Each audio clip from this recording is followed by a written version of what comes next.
Ça nous fait penser un petit peu, si vous poussez le bouchon un peu loin, vous voyez, il y a comme un sacrifice.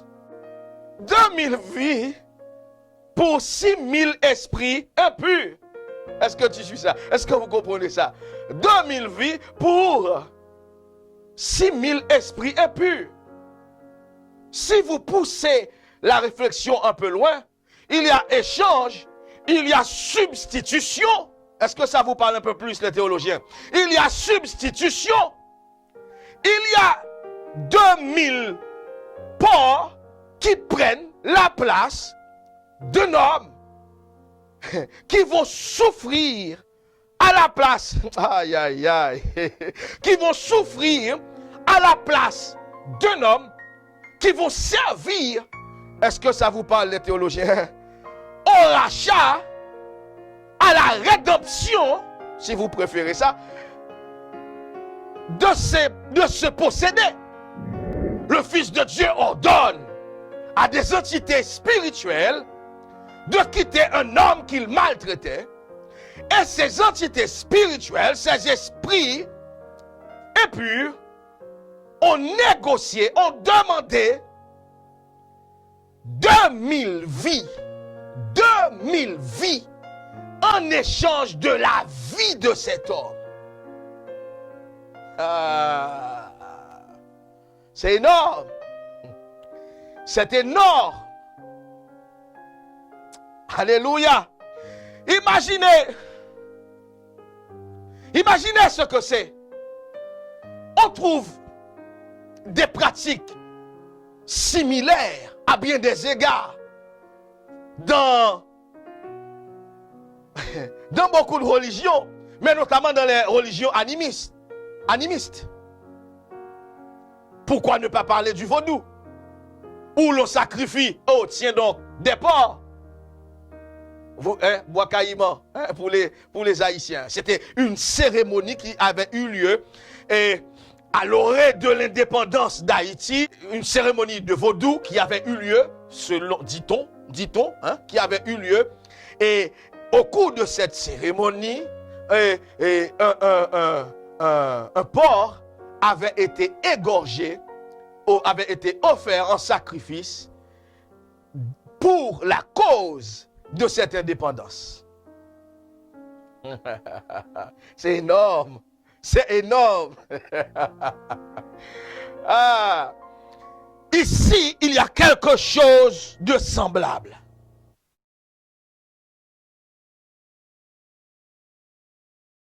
C'est un plaisir pour moi de vous retrouver ce soir. Et je suis très, très, très heureux, et par la grâce de Dieu, de pouvoir vous prêcher sur ce thème, sur ce passage, sur cette portion de l'Écriture ce soir. Amen. Gloire à Jésus. Écoutez, c'est mon épouse, le pasteur Magdalena, qui va faire pour nous la lecture de ce texte à la gloire de Dieu. Marc chapitre 5, versets 1 à 20, NFC. Ils arrivèrent de l'autre côté du lac de Galilée, dans le pays des Géraséniens. Jésus descendit de la barque, et aussitôt, un homme sortit du milieu des tombeaux et vint à sa rencontre. Cet homme était possédé par un esprit impur, et il vivait parmi les tombeaux. Personne ne parvenait plus à le tenir attaché, même avec une chaîne. Souvent, en effet, on l'avait attaché avec des fers aux pieds et des chaînes, mais il avait rompu les chaînes et brisé les fers. Personne n'avait la force de le maîtriser. Sans cesse, la nuit comme le jour, il errait parmi les tombeaux et sur les montagnes, en poussant des cris et en se blessant avec des pierres. Il vit Jésus de loin. Alors il accourut, se prosterna devant lui et cria d'une voix forte : « Que me veux-tu, Jésus, fils du Dieu très haut ? Je t'en conjure, au nom de Dieu, ne me tourmente pas. » Jésus lui disait en effet : « Esprit impur, sors de cet homme. » Jésus l'interrogeait : « Quel est ton nom ? » Il répondit : « Mon nom est Légion, car nous sommes nombreux. » Et il le suppliait avec insistance de ne pas les envoyer hors du pays. Il y avait là un grand troupeau de porcs qui cherchait sa nourriture près de la montagne. les esprits impurs supplièrent Jésus, « Envoie-nous dans ces ports et nous entrerons en eux. » Jésus le leur permit. Alors, ils sortirent du possédé et entrèrent dans les ports. Le troupeau d'environ 2000 porcs se précipita du haut de la falaise dans le lac et s'y noya. Ceux qui gardaient les porcs s'enfuirent et portèrent la nouvelle dans la ville et dans la campagne. Les gens vinrent donc voir ce qui s'était passé. Ils arrivent auprès de Jésus et voient l'homme qui avait été possédé par une légion d'esprits impurs. Il était assis, habillé, et il avait toute sa raison. Et ils prirent peur. Ceux qui avaient tout vu leur racontèrent ce qui était arrivé à l'homme possédé et au porc. Alors, ils se mirent à supplier Jésus de quitter leur territoire. Au moment où Jésus montait dans la barque, celui qui avait été possédé le supplia de pouvoir rester avec lui. Jésus ne le lui permit pas, mais il lui dit « Retourne chez toi, dans ta famille, et raconte-leur tout ce que le Seigneur a fait dans sa bonté pour toi. » L'homme s'en alla donc et se mit à proclamer dans la région de la Décapole tout ce que Jésus avait fait pour lui, et tout le monde était très étonné. Parole du Seigneur. Amen. Merci, gloire à Jésus. Gloire à Dieu pour cette belle lecture. Alléluia. Cette histoire, en réalité, on la retrouve dans les 3 évangiles synoptiques. Les 3 évangiles synoptiques, c'est bien sûr Matthieu, Marc et Luc, bien entendu. Matthieu, Marc et Luc. On les appelle synoptiques parce qu'en réalité, ils racontent à peu près les mêmes histoires. Je veux dire, on peut lire, avoir une sorte de timeline pour les lire en parallèle. Et c'est le sens même du mot synoptique, c'est-à-dire on peut avoir une lecture de ces 3 évangiles en parallèle. Et la vérité, c'est que selon les spécialistes, en tout cas les théories qui prévalent aujourd'hui, c'est que Matthieu et Luc se sont inspirés de Marc, de l'évangile de Marc qui était là et avant l'évangile de Matthieu et de Luc.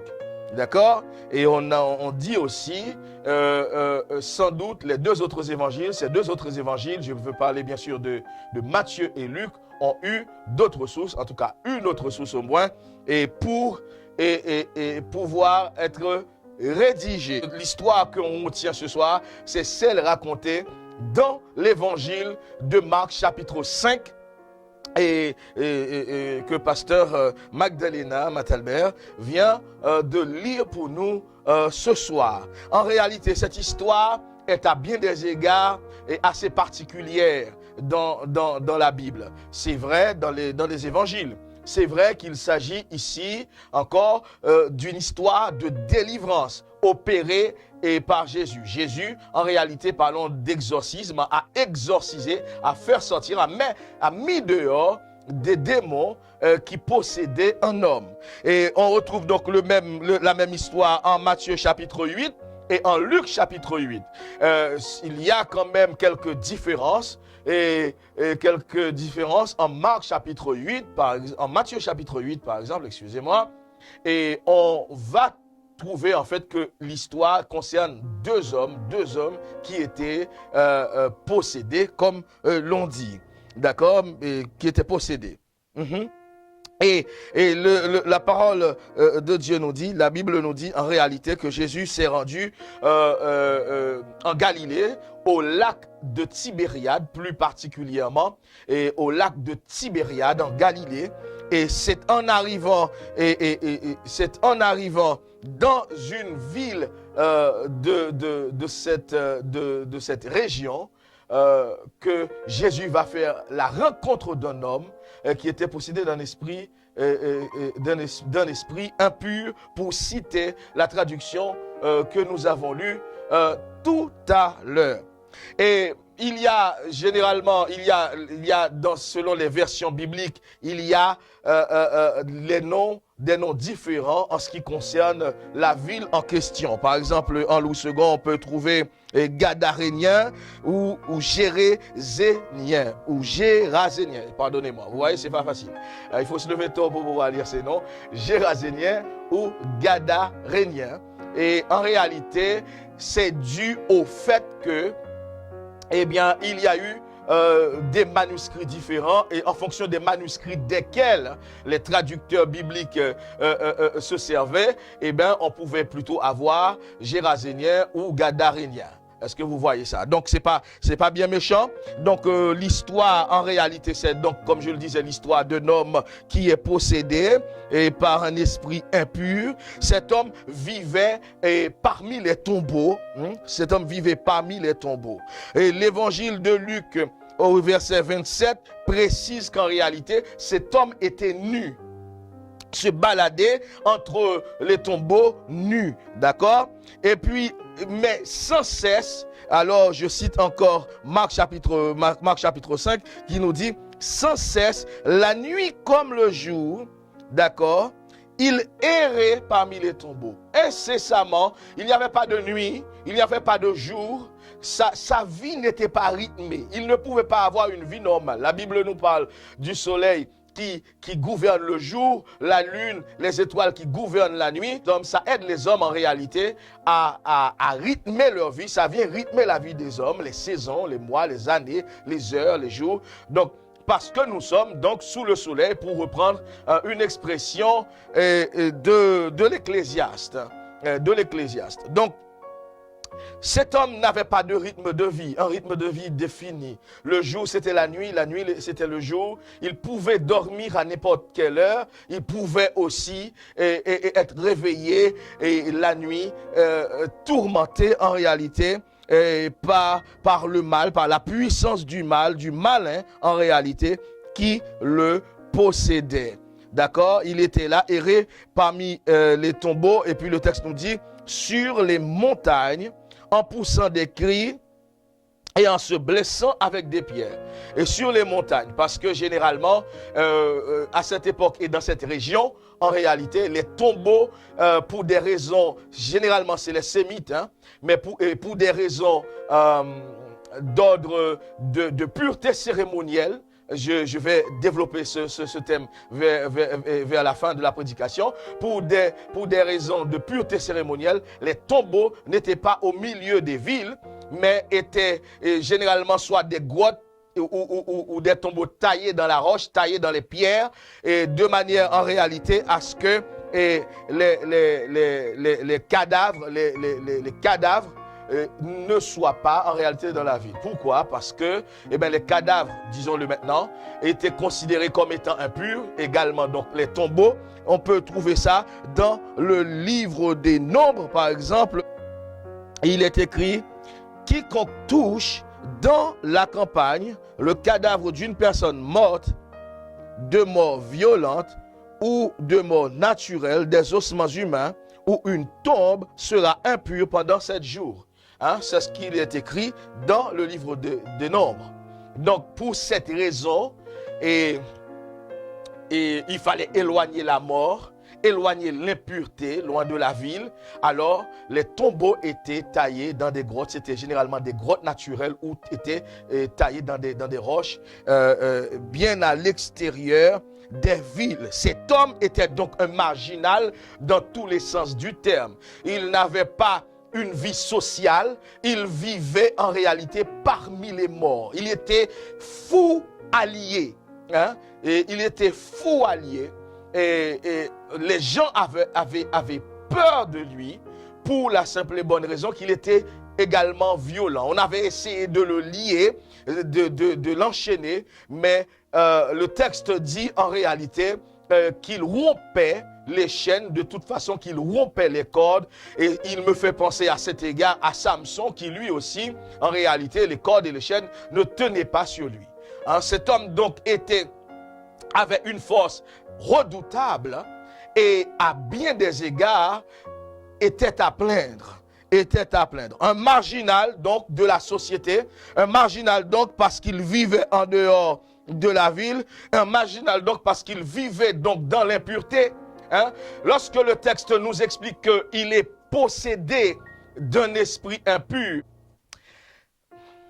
dans le texte original, ce que je veux vous démontrer, c'est que le mot posséder n'existe pas. On trouve plutôt anthropos, en pneumati, akatharto, ce qui veut dire homme d'esprit impur ou homme dans un esprit impur. Mais voyez-vous, ce que je veux vraiment souligner, c'est que le mot posséder que nous avons dans nos traductions généralement n'est pas dans le texte original. Et quand un mot n'est pas dans le texte original, ça renvoie peut-être à une conception autre que ce que en réalité, les gens de l'époque qui, disons-le au départ, pensaient en araméen, même si le texte est écrit en grec, pensaient plutôt en araméen, mais cette traduction grecque, cette conception grecque de la chose n'a pas le mot posséder. Le mot posséder est pour nos peuples actuels qui, en réalité, donc du coup, a une opinion et quelque peu différente, en réalité, de l'action démoniaque dans la vie des gens. Parce que le texte dit, cet homme était dans un esprit impur, ou encore cet homme était dans d'un esprit impur. C'est intéressant de le comprendre parce que, en réalité, tout cela va venir forger notre conception de la chose biblique. Amen. Alléluia. Amen. Donc, on peut dire que cet homme avait des esprits de mort. On peut le voir.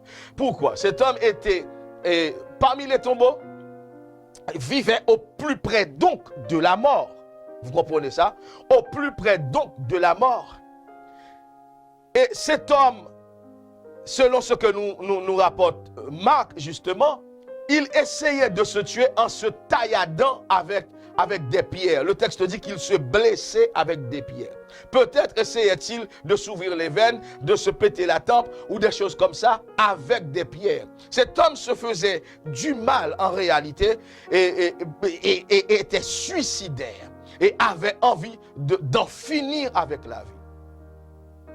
C'est intéressant de comprendre cela.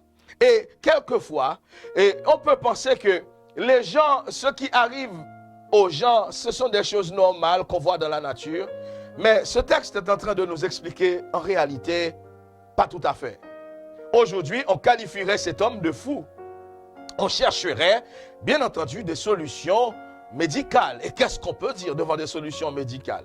La médecine moderne nous apporte énormément de solutions, énormément de réponses. La médecine moderne soulage et même, en réalité, traite énormément de maladies ou de malades. Vous êtes d'accord avec ça? Ok.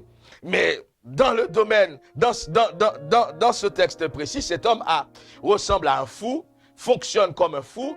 En réalité, il est fou. Il est fou. Mais qu'en est-il de la cause de sa folie? Ce texte soutient que c'est dû à des raisons surnaturelles, spirituelles, que cet homme, en réalité, était possédé, pour reprendre la traduction biblique, d'un esprit impur. Le texte dit, aussitôt que Jésus a déposé les pieds sur le rivage, cet homme est venu à lui, est venu se jeter à ses pieds. L'expression se jeter à ses pieds est forte. Le texte dit, il a vu Jésus de loin. Il se précipite pour venir à Jésus. Pour venir se confronter, pour venir confronter Jésus. Est-ce que vous suivez ça? Et on peut se demander, mais comment cet homme pouvait-il connaître Jésus? Même si on ne sait pas depuis combien de temps en réalité, a priori, qu'il est là. Mais cet homme était connu dans sa ville, dans son pays, manifestement parce que quand nous lisons le texte, quand nous lisons l'histoire, nous voyons que toute la ville le connaissait. Cet homme vient à Jésus et se jeter à ses pieds. Le fait de se jeter à ses pieds montre que tout possédé, je n'aime pas beaucoup ce mot, mais tout possédé qu'il soit, en tout cas dans son esprit d'impureté, dans son esprit impur, ou avec l'esprit impur qui l'agitait, cet homme s'est soumis à Jésus d'emblée. Il vient entamer un dialogue avec Jésus. Il vient entamer une conversation avec Jésus.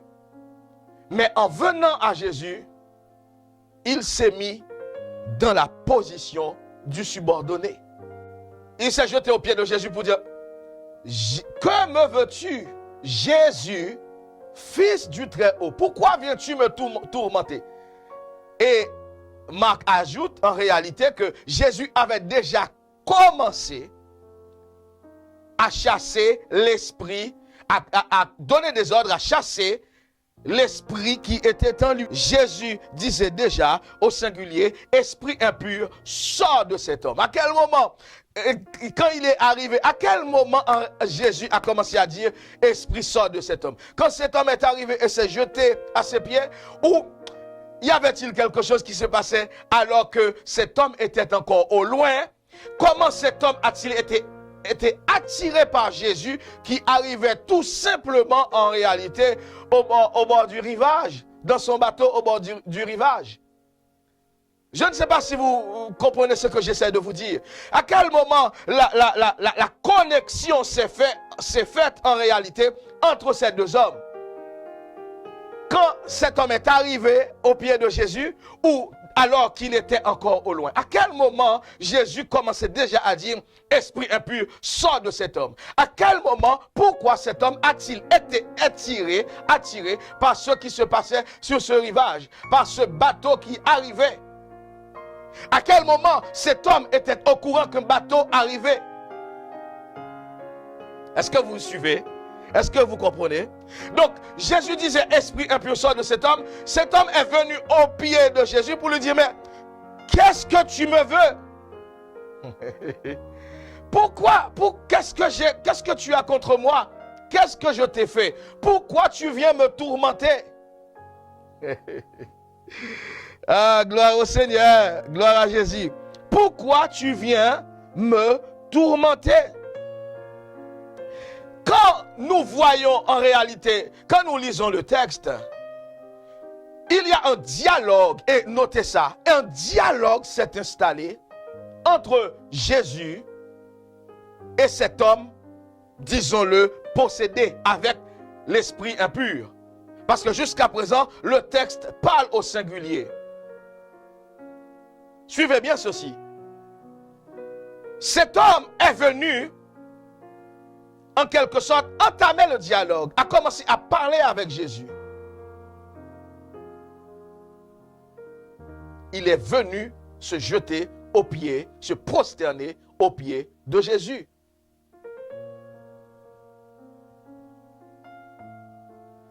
Mais ce dialogue qui s'est installé est intéressant à bien des égards, est assez singulier dans les évangiles. Jésus va discuter avec cet homme qui a un esprit impur. Et cet homme va parler avec Jésus normalement. Étant donné que Jésus lui demande de partir, enfin demande au démon de partir, la parole de Dieu nous dit que cet homme commence lui-même à questionner Jésus. C'est lui qui pose des questions, le premier. Il dit, mais que me veux-tu? Qu'est-ce que tu me veux? Qu'est-ce que je t'ai fait en d'autres termes? Pourquoi tu viens me tourmenter? Et Jésus va lui demander son nom. Quel est ton nom? Il va répondre Légion. Et quand vous entendez Légion, à cette époque, en Palestine, enfin le monde d'alors, le monde connu, le monde civilisé, c'était le monde romain. Or, nous savons que l'armée romaine, de la manière dont elle est organisée, c'était une armée redoutable, comme vous le savez. Une légion, c'était un regroupement de 10 fois 600 soldats. Cet homme dit, enfin l'esprit qui parle au travers de cet homme, selon le texte, dit, en réalité, c'est comme s'il disait dans l'original, en vrai, hein, c'est comme s'il disait de préférence, tu peux m'appeler Légion. Je ne sais pas si vous comprenez. La connotation du texte original, du grec, c'est tu peux m'appeler Légion. Ce n'est pas tant Légion est son nom, mais tu peux m'appeler Légion parce qu'en réalité, nous sommes nombreux. Je ne sais pas si vous suivez. Et donc, si nous prenons la traduction de cette façon, il y a une allusion claire aux soldats romains qui occupent la Palestine à cette époque. Il y a un clin d'œil, il y a une allusion. Est-ce que vous comprenez cela? Est-ce que vous suivez cela? Mais pour un juif, pour quelqu'un de l'époque qui entend cela, qui entend une légion, cette personne voit des milliers, 6000 soldats terriblement armés, sanguinaires, méchants au possible,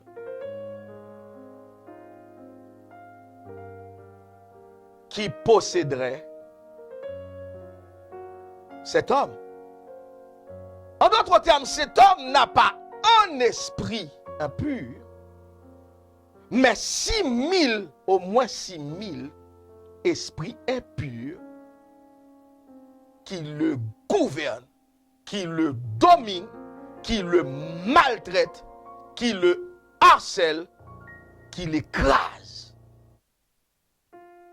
C'est de la démesure quand nous entendons cela. Mais comprenez bien, on peut se demander, mais comment un petit corps humain peut accueillir en réalité 6000 entités? Il faut se demander cela. On peut se demander cela. On peut se poser cette question.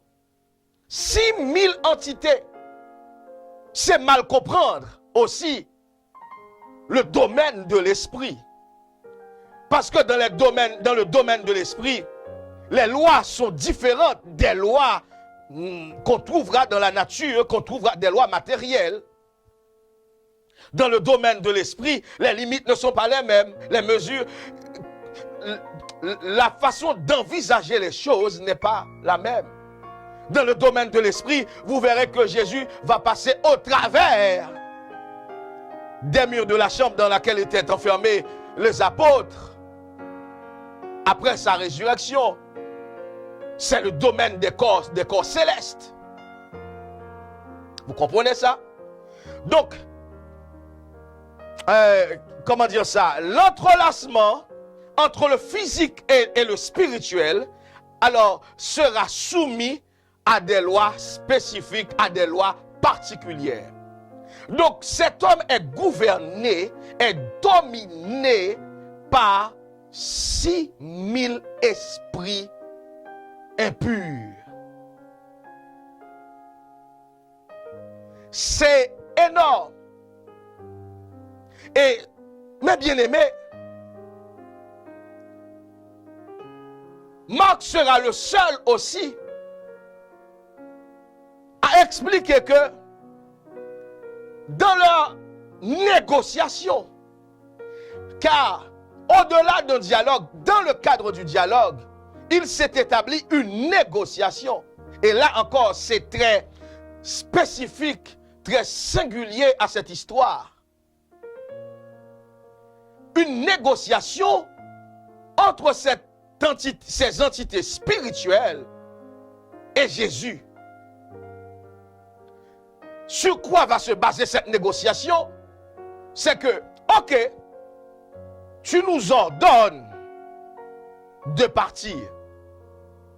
Tu nous conjures de partir. D'accord. Mais, par pitié, n'oubliez pas que cet homme est à genoux au pied du Maître, au pied de Jésus. Par pitié.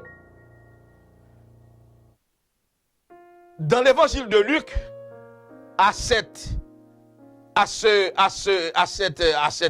passage justement, dans l'évangile de Luc, il sera dit, ne nous envoie pas dans l'abîme. L'évangile de Luc, chapitre 8, verset 31. Ne nous envoie pas dans l'abîme. Est-ce que vous comprenez cela? Et même dans l'évangile de Matthieu, il sera précisé que les démons ont posé la question à Jésus, es-tu venu nous juger avant le temps? Et l'évangile de Marc même dit, ne nous envoie pas hors du pays. C'est beau.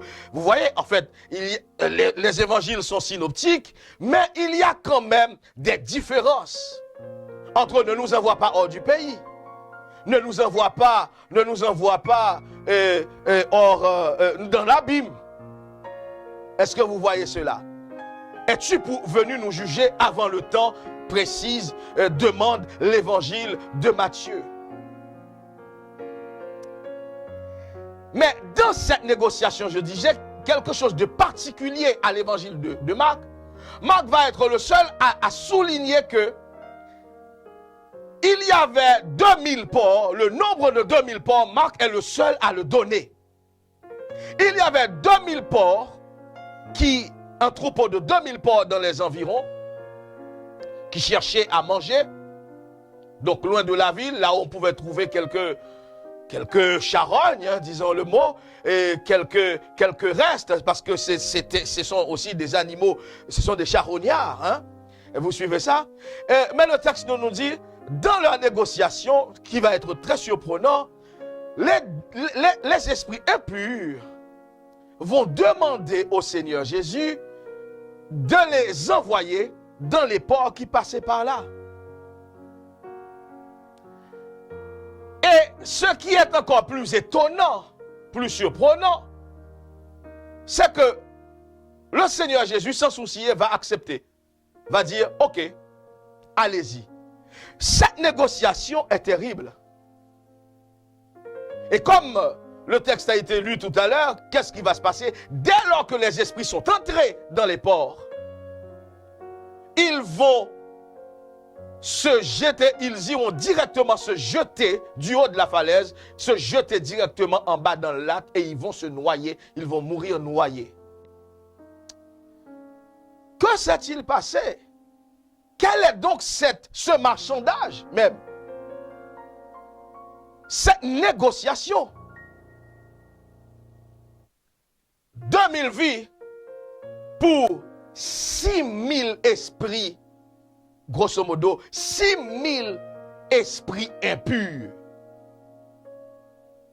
2000 vies pour 6000 esprits impurs. Il y a comme un troc, il y a comme une transaction dans cette histoire. Il y a comme un échange dans cette histoire.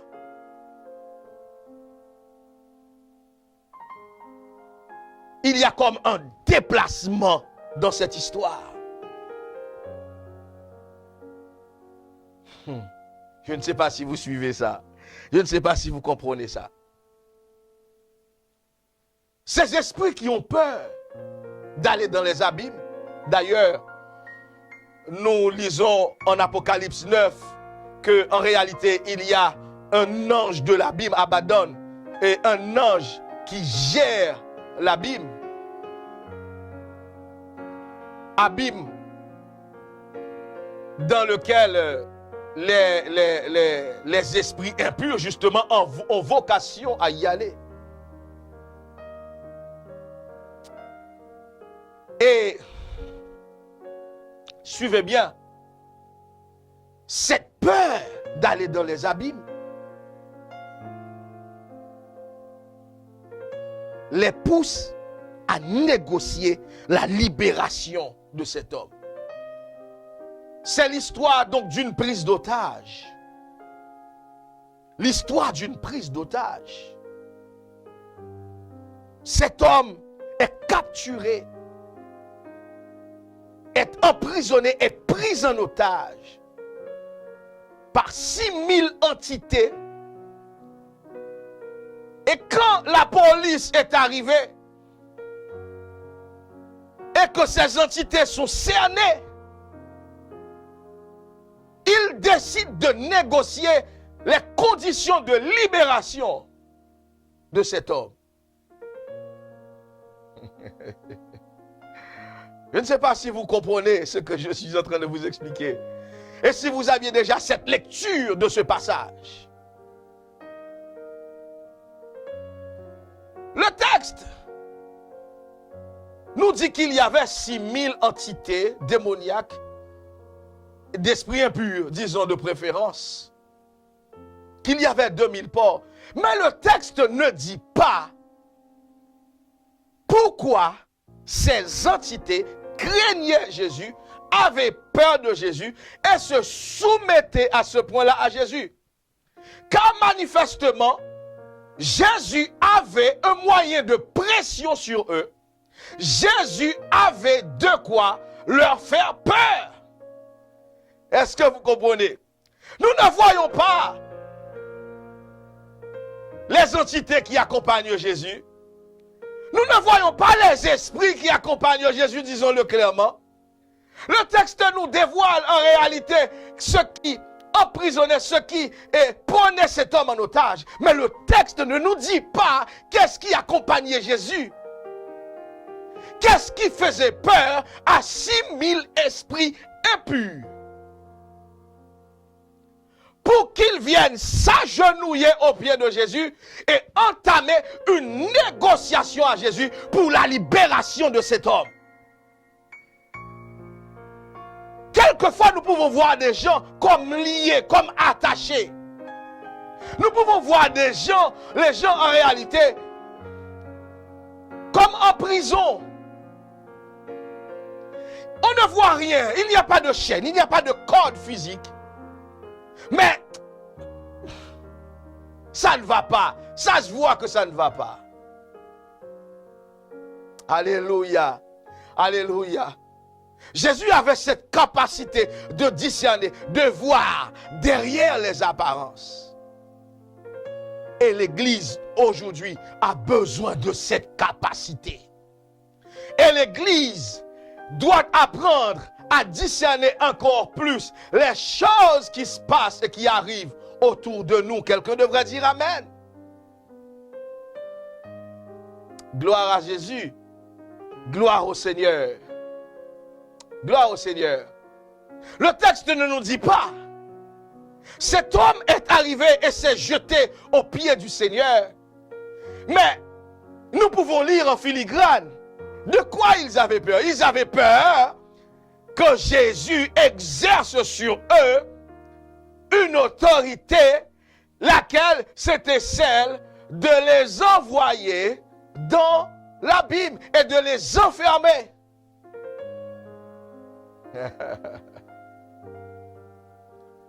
Gloire à Jésus. Dans le cadre de cette négociation, beaucoup de gens vont s'arrêter, c'est vrai, sur le fait que Jésus ait négocié, ait accepté la requête des esprits impurs. Mais sans faire attention au fait que Jésus avait un levier, un énorme moyen de pression.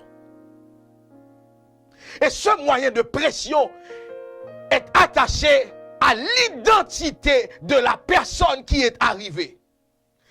Le démon confesse Jésus, fils du Dieu très haut. En disant du Dieu très haut, on comprend par exemple que c'était un pays étranger. Il y a plusieurs indices et c'est parmi les choses qui nous font deviner que cette histoire se déroulait en dehors d'Israël. La manière de parler, par exemple, c'est en Genèse, chapitre 32. Chapitre 32, la Bible parle de Malchisédek, qu'on identifiait comme venant du Dieu, comme le serviteur du Dieu très haut. La manière de parler, d'évoquer Dieu, ou d'évoquer Dieu de préférence, eh bien en réalité, nous fait comprendre que c'était dans un pays étranger. Le fait, par exemple, qu'il y avait un élevage de porcs, nous fait comprendre qu'ils n'étaient pas en Israël, qu'ils étaient en pays étranger. Parce qu'en Lévitique chapitre 11, la parole de Dieu nous dit qu'en réalité, les porcs étaient considérés comme des animaux impurs. En Israël, on ne mangeait pas le porc, il n'y avait pas d'élevage de porc. Vous comprenez ça? Vous suivez ça? Même si c'était un peuple probablement sémite, c'était des sémites, mais ce n'était pas des Israélites. Je ne sais pas si vous voyez la nuance. Sémite, c'est la branche, la race, j'aime pas trop ce mot, mais c'est la branche biologique, génétique, la race. Est-ce que vous suivez ça? Et puis, israélite, c'est un petit peu, on dirait aujourd'hui, la nationalité, c'est la nation. C'est la nation, c'est la nationalité. Vous comprenez ça? Donc, ce peuple, bien qu'il fût sémite, c'est mieux. Bien qu'il fût sémite, n'était pas israélite. Vous suivez ça? Ok. Mais, ça nous fait penser un petit peu, si vous poussez le bouchon un peu loin, vous voyez, il y a comme un sacrifice. Je ne sais pas si vous suivez ça. Il y a comme un sacrifice. Je l'ai dit tout à l'heure. 2000 vies pour 6000 esprits impurs. Est-ce que tu suis ça? Est-ce que vous comprenez ça? 2000 vies pour 6000 esprits impurs. Si vous poussez la réflexion un peu loin, il y a échange, il y a substitution. Est-ce que ça vous parle un peu plus, les théologiens? Il y a substitution.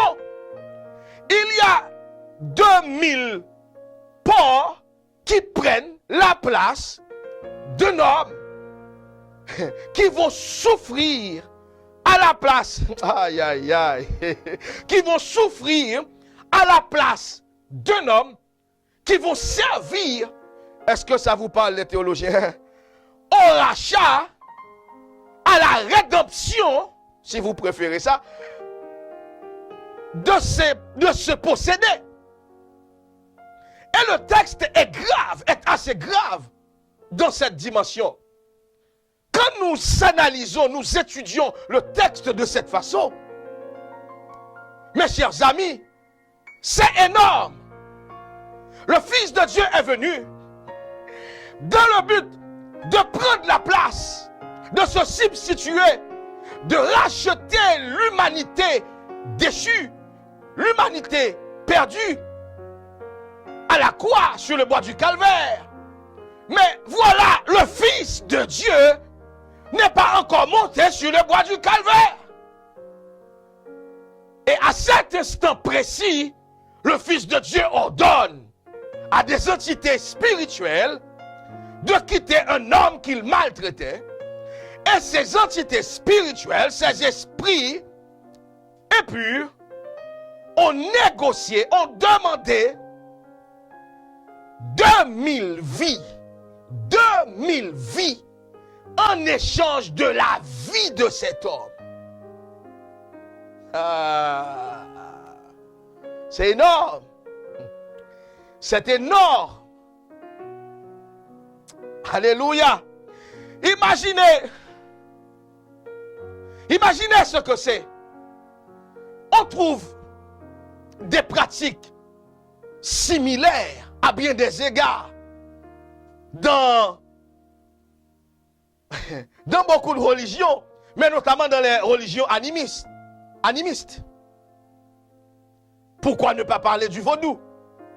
Où l'on sacrifie, tiens donc, des porcs.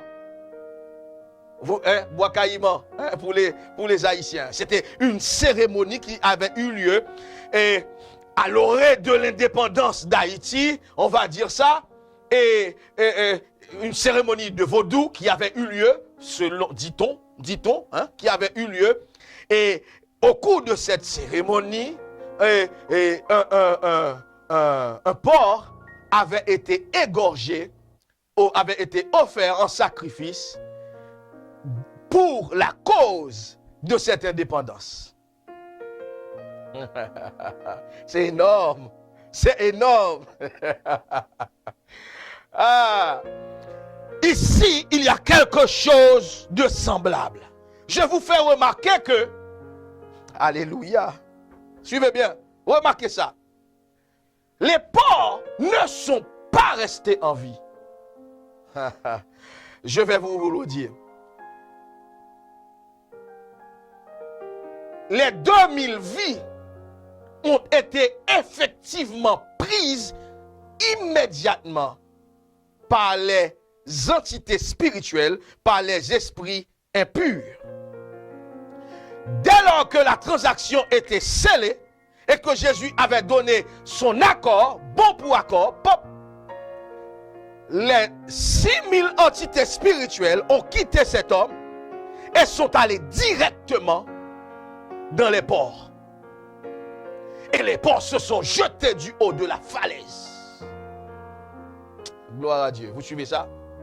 Donc les 2000 vies ont été effectivement prises. Et on constate, sous la houlette de Jésus, échange a été fait entre la vie de cet homme et les 2000 vies porcines. C'est énorme. La question du sacrifice, la place du sacrifice dans la rédemption, dans le rachat, dans le pardon est énorme. Et c'est la semaine prochaine que j'aborderai cet aspect en détail. Mais suivez ceci. On ne peut pas nier qu'un troc avait été fait. Et on ne peut pas s'empêcher de saisir cet aspect-là de la question. Laissez-moi vous dire,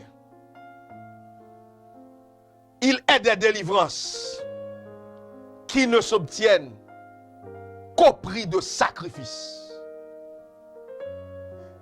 Je vais vous le redire. Il est des délivrances qui ne s'obtiennent qu'au prix de sacrifice. Vous imaginez combien pouvait coûter 2000 porcs? Vous vous mettez à la place de ceux ou de ces propriétaires, de ces éleveurs. Le texte nous dit, dès que ça s'est produit, les gardiens qui surveillaient les porcs, qui veillaient les porcs, surveillaient sur les porcs, se sont précipités dans la ville pour aller raconter ce qui s'est passé, sans doute pour en parler aux propriétaires des porcs. Le texte ne dit pas à qui appartenaient ces porcs. Le texte, tout comme le texte ne dit pas que si ce que cet homme avait commis comme péché pour hériter, en réalité, pour être frappé de tel malheur. Le texte ne dit pas pourquoi cet homme souffrait ce martyre. Était-il peut-être aussi propriétaire des porcs ou sa famille? Parce que quoi qu'il en soit, nous devons constater que cette ville a payé un prix élevé pour la libération de cet homme. Au-delà de la dimension spirituelle, la seigneurie de Jésus, il y a bien quelque chose de coûteux qui s'est passé. Quelque chose de coûteux s'est passé. Les 2000 porcs, ces 2000 porcs, nourrissaient la ville. C'est ce que mangeaient les gens. Servaient aux transactions de la ville. Les gens achetaient des porcs, revendaient, tuaient, vendaient les viandes. Toutes sortes de choses étaient faites avec ces porcs.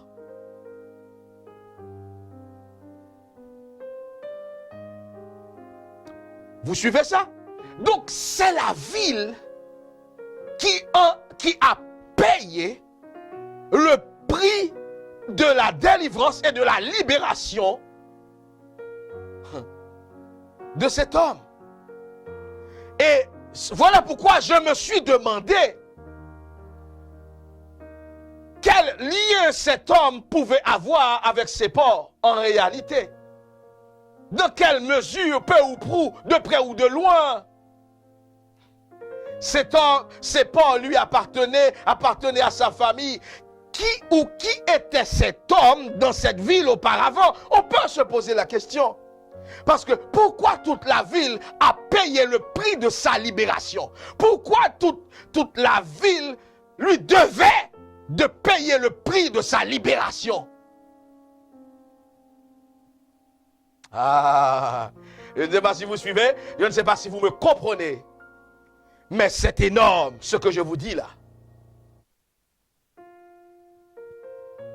2000 porcs.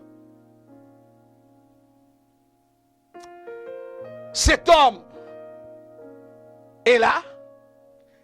L'histoire va se terminer avec la foule qui arrive, bien sûr, la ville qui arrive, toute la ville qui vient voir ça. Il y a des choses qu'il vaut mieux voir de ses yeux. Il y a des choses qu'il vaut mieux voir de ses yeux. Le texte nous dit que quand les gens sont arrivés, ils ont trouvé l'homme, alors, qui était, je vais citer, l'homme était assis, habillé et avec toute sa raison. Ces trois expressions, c'est toi, assis, habillé, deux verbes, et puis avec toute sa raison, en réalité, c'est important. N'oubliez pas que au début, je vous ai dit que Luc avait souligné que cet homme était nu.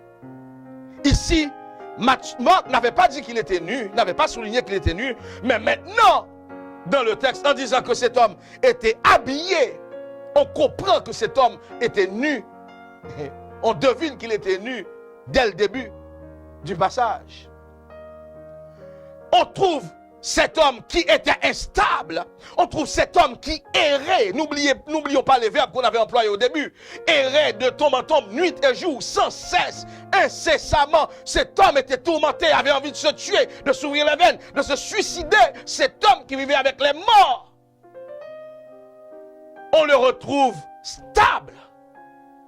On le retrouve, quelqu'un dirait, posé. On le retrouve, d'aucuns diraient, tranquille. On le retrouve assis, en repos. Jésus dit, venez à moi, vous tous qui êtes fatigués et chargés, vous tous qui êtes agités, je vous donnerai du repos. Cet homme est dans le repos de Jésus-Christ. Quelle que soit la chose qui t'agite, tu peux retrouver la paix et le repos en Jésus-Christ. Venez à moi, vous tous qui êtes fatigués et chargés. Ces Juifs qui cherchaient la paix dans l'observance de la loi. Jésus leur dit, venez à moi. Vous qui cherchez dans la religion, vous qui cherchez dans toutes les philosophies, les courants de pensée, vous qui cherchez, Jésus dit, venez à moi. Alléluia. Vous qui êtes tourmentés vous-même par des esprits la nuit, qui faites des cauchemars, de mauvais rêves, qui vivent des expériences inimaginables pour la plupart des gens, Jésus-Christ dit, venez à moi. Venez à moi. Vous tous qui êtes fatigués et chargés, je vous donnerai du repos. Venez à moi. Alléluia. Venez. Je vous donnerai du repos. Gloire au Seigneur.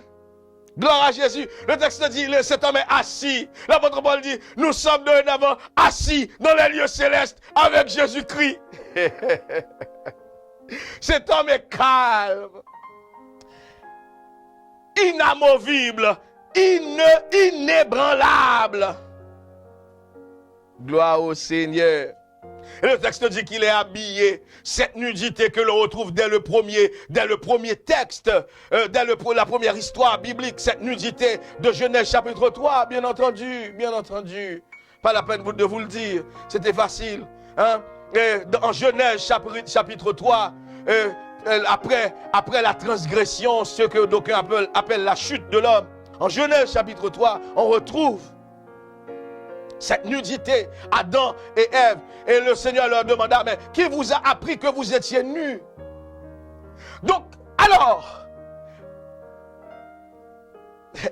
exégétiquement parlant, nous pouvons dire que l'histoire de cet homme, la situation de cet homme, est directement lié au péché originel, à la première transgression, à la transgression du jardin d'Éden. C'est cette même nudité donc que l'on retrouve ici. Et cet homme qui depuis Adam finalement, au travers de ses arrière grands-pères, grand-mère et patati et patata, cet homme qui a toujours été nu de génération en génération, vous suivez ou pas? Ok? Cet homme est arrivé là, il est en train de souffrir. Est-ce que lui-même avait péché? Il y a une histoire où les gens demandent à Jésus, qui a péché? Jésus répond, mais ce n'est pas que lui ou ses parents ont péché. Quelquefois, ce n'est pas que cet homme avait fait quelque chose nécessairement, lui-même personnellement. Mais l'humanité, mon frère, l'humanité est sous la domination de Satan depuis la transgression. Et en dehors de Jésus-Christ, Satan peut faire souffrir qui il veut. En dehors de la postérité de la femme, Satan peut faire souffrir qui il veut.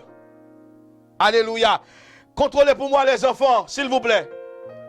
Contrôlez pour moi le bruit. Merci. De l'autre côté. En dehors de ça, Satan fait souffrir qui il veut. Le texte dit avec toute sa raison. Depuis le début, on vous parle d'esprit, n'est-il pas? Ok. Je vous dis, je n'aime pas trop le verbe posséder, que trop souvent on retrouve dans nos traductions. Alléluia. Je vous dis ça.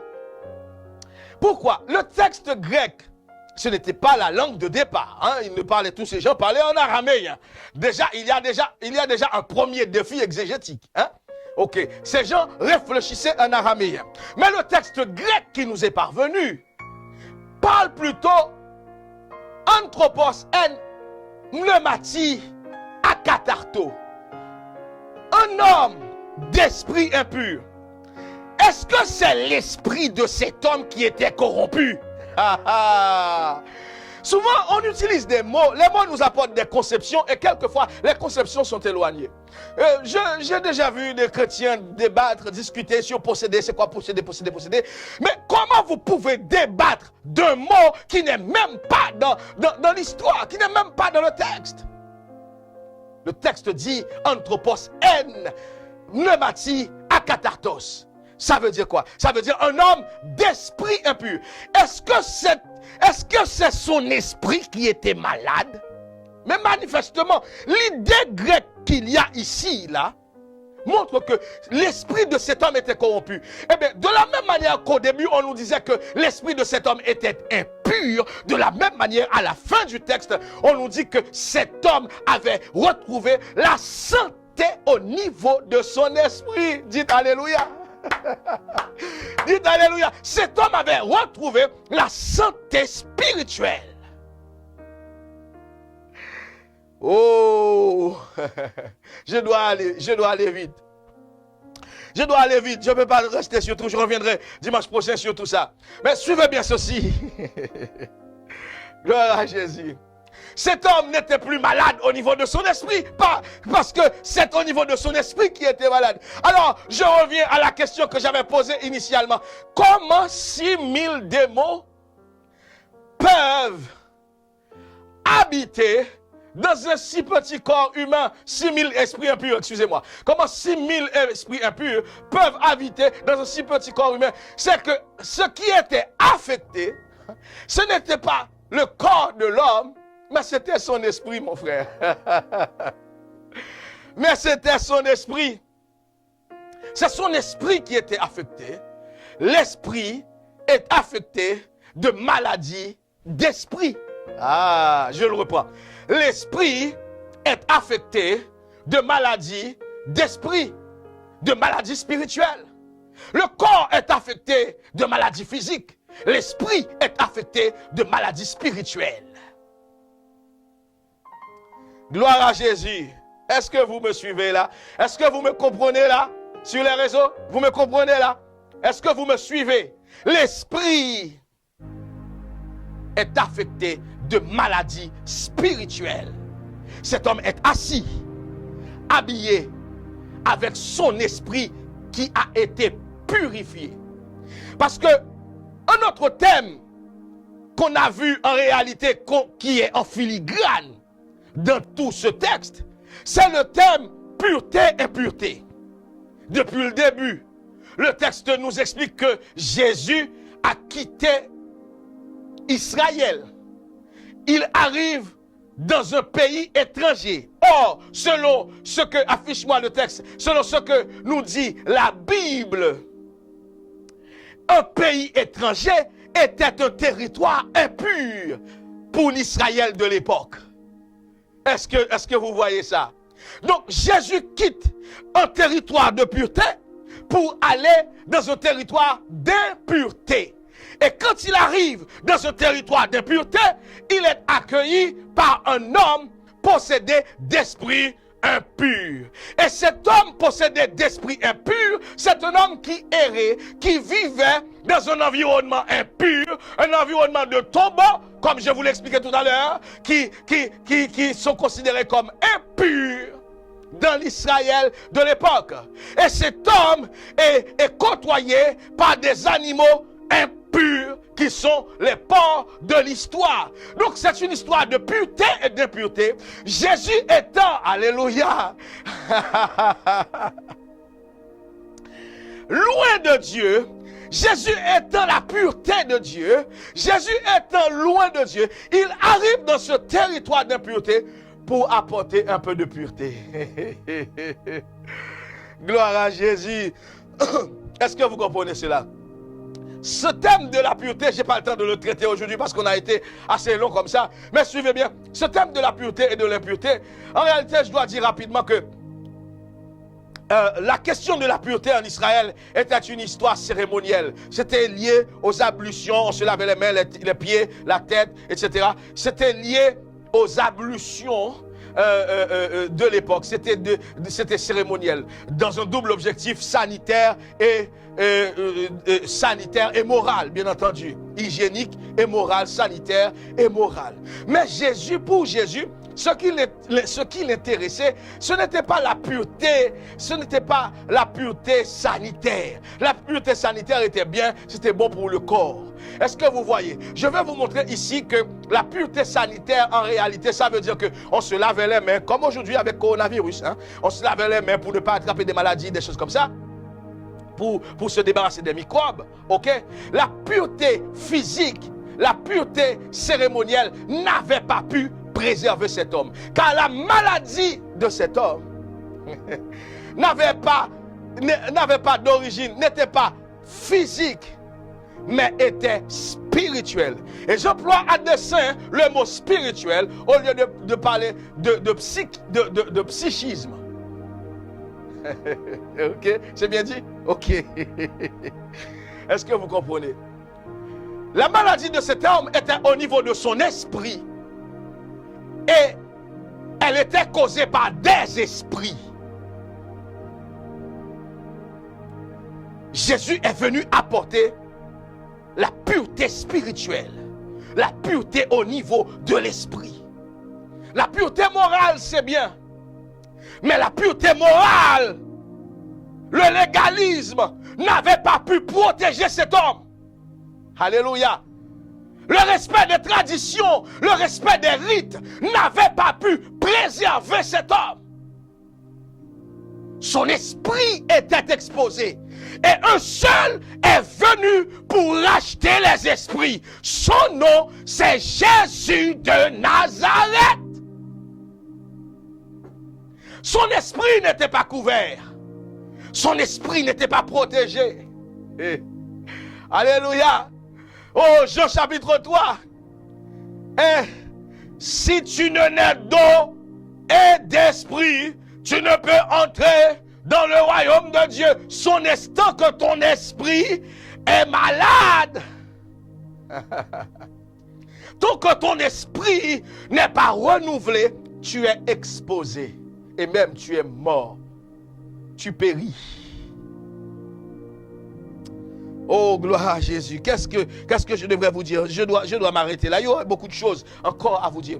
Mais je reviendrai dimanche prochain sur ce thème, car il y a beaucoup de choses. J'ai ouvert des portes que je n'ai pas empruntées réellement. Est-ce que vous suivez ça? Mais vous pouvez d'ores et déjà imaginer ce qu'il y a derrière cette histoire. Je ne sais pas ce qui vous tourmente. Je ne sais pas ce qui vous gêne. Je ne sais pas en réalité ce qui vous persécute, ce qui vous harcèle. Mais ce soir, au nom puissant de Jésus-Christ, tu es libéré. Qui que tu sois, où que tu sois. Qui que tu sois, où que tu sois.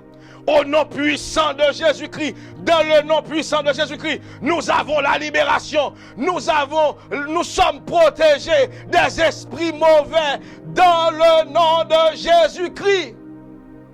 Parce qu'il est Seigneur, roi des rois et Seigneur des seigneurs. C'est celui qui a été donné. Alléluia. C'est celui qui a été donné pour le salut de tout homme. Gloire à Dieu. Allez, on doit s'arrêter là. On revient sur ce thème dimanche prochain. Fermez vos yeux au nom puissant de Jésus-Christ. Nous faisons petits et sommes ébahis devant ta seigneurie. Tu es le Dieu tout-puissant, créateur du ciel et de la terre. Merci pour tout ce que tu as accompli en notre faveur. Au travers de ton Fils unique, Jésus-Christ, qui a donné sa vie en échange au nôtre. Ce soir, nous voulons te glorifier. Nous voulons t'adorer, nous voulons pousser pour toi un cri de victoire, un cri de louange, un cri d'adoration. Nous voulons te psalmodier, Seigneur Jésus, et te dire merci. Non en vertu de nos mérites, mais au nom de Jésus-Christ, le Fils du Très-Haut, du Dieu Très-Haut, lui seul qui vit et qui règne au siècle des siècles. Amen, amen, amen. Applaudissez le Seigneur, applaudissez le Seigneur, applaudissez le Seigneur. Gloire à Jésus, gloire à Jésus, gloire à Dieu. Amen.